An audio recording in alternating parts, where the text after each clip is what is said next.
All right, sports fans, how's everybody out there doing? William Martin coming at you one more time here on YouTube with another edition of the 300 Pounds of Sports Knowledge Podcast.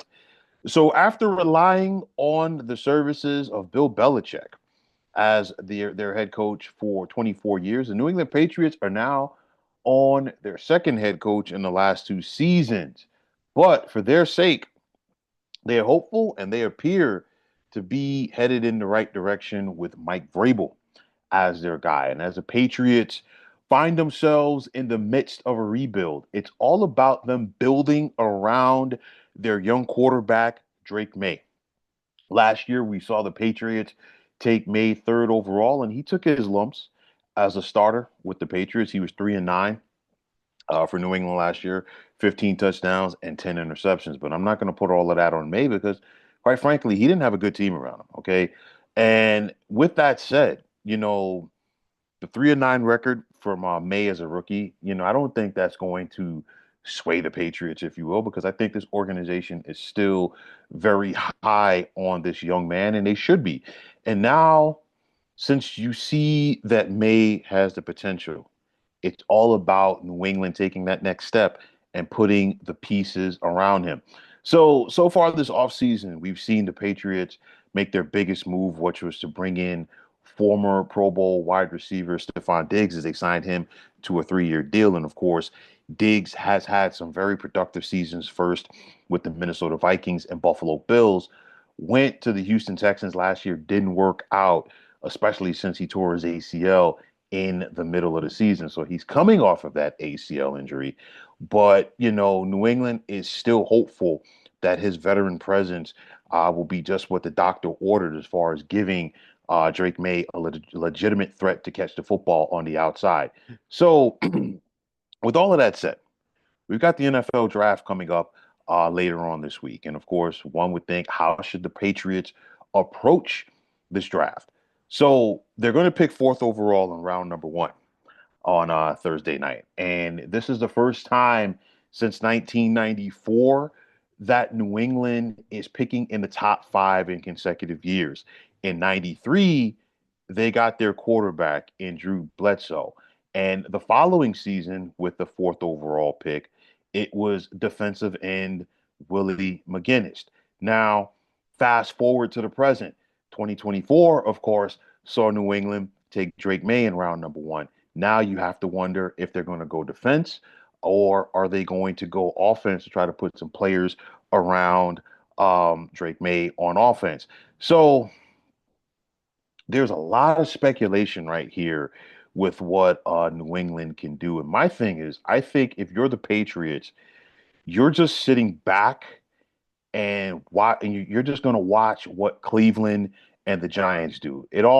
All signs basically point to Tennessee taking quarterback Cam Ward first overall. Okay, so it's really going to come down to what Cleveland does and what the Giants do. Now, most people expect Travis Hunter and Abdul Carter to be going second and third. You can flip flop the choices, whether it's going to be Hunter going to Cleveland and then Carter going to the Giants, or maybe Carter going to Cleveland and Hunter going to the Giants.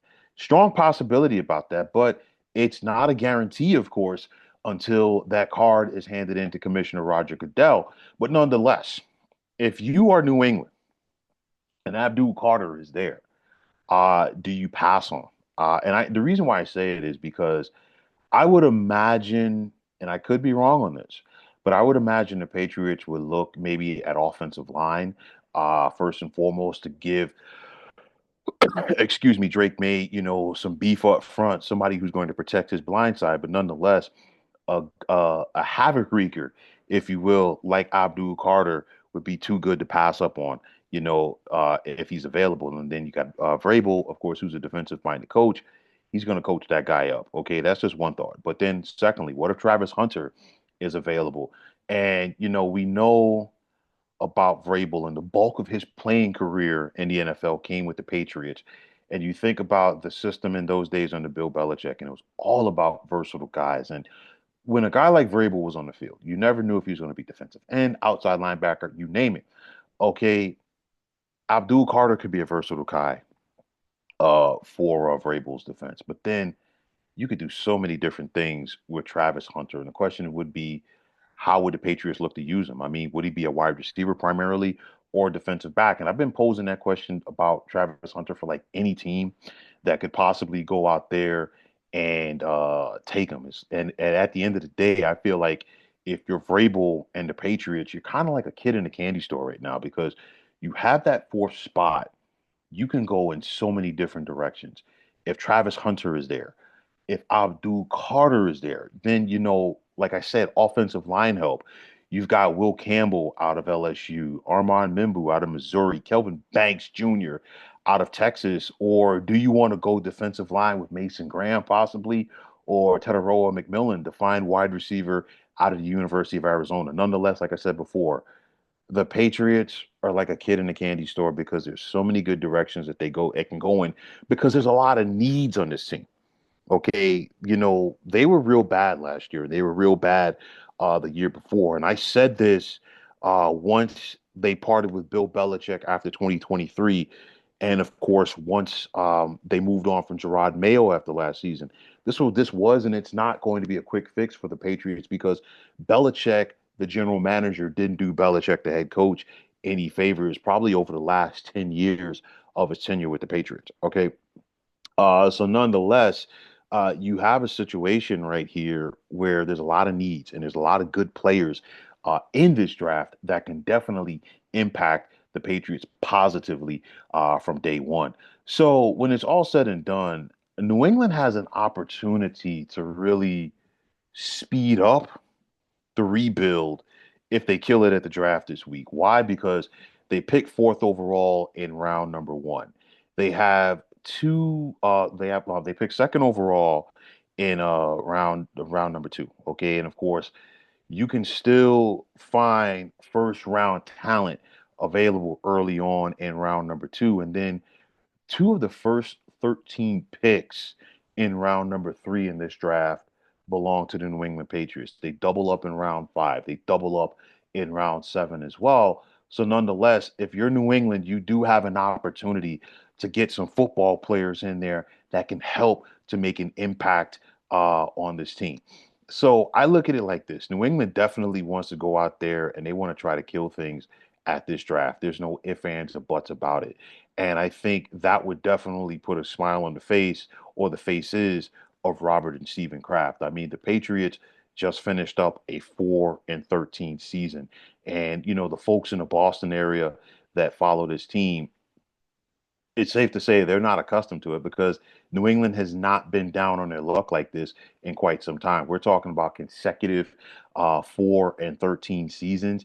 You basically have to go back to the Dick McPherson days in the early 90s and Rod Rust to find the last time that New England, was down in the dumps like this. And that was before Robert Kraft purchased his team. So Robert Kraft, he's won 6 championships on his watch, and he wants to get this team back to being a postseason contender. They've got their quarterback, yes, Drake May, but I think, everybody, I feel, and I could be wrong, but I feel like everybody in this Patriots organization knows, you know what, you're putting this kid out there because you want to see what he has and what he can do, but you can't ask him to go out there and make miracles. You need people around him. You've given him a wide receiver in Diggs. Are they going to beef up that offensive line? Maybe not in round one, but they definitely have to address offensive line early on in this draft. Getting another wide receiver again, maybe, beefing up the defense. It's a lot of different directions that New England can go in. But at the end of the day, whether it's round one, two, three, or four, they've got to go out there and they've got to find themselves impact players. And like I said, golden opportunity for the Patriots here. And hopefully, for their sake, and of course, the sake of their fans, they don't let it pass them by. But nonetheless, folks, want to take this time out to thank all of you for tuning into the 300 Pounds of Sports Knowledge podcast here on YouTube. And as always, if you like what you heard and saw, please feel free to hit that like button and don't be afraid to subscribe to this channel. Also, if you're on the X, formerly known as Twitter, please feel free to follow me at 300 Pounds of Sports. And like I always say, if you follow me, it'll be my pleasure to follow you right back. And that also goes for IG, Instagram, as you can check me out at 300 pounds of sports knowledge. And also, if you're on Facebook, you can check out the Sports Depot 365. As far as I'm concerned, shameless plug, but to me, it's one of the better sports debating sites going on social media. But nonetheless, fine folks, my name is William Martin. I'm signing off and I'm saying thanks once again for tuning into the 300 Pounds of Sports Knowledge podcast here on YouTube. Be well, everybody.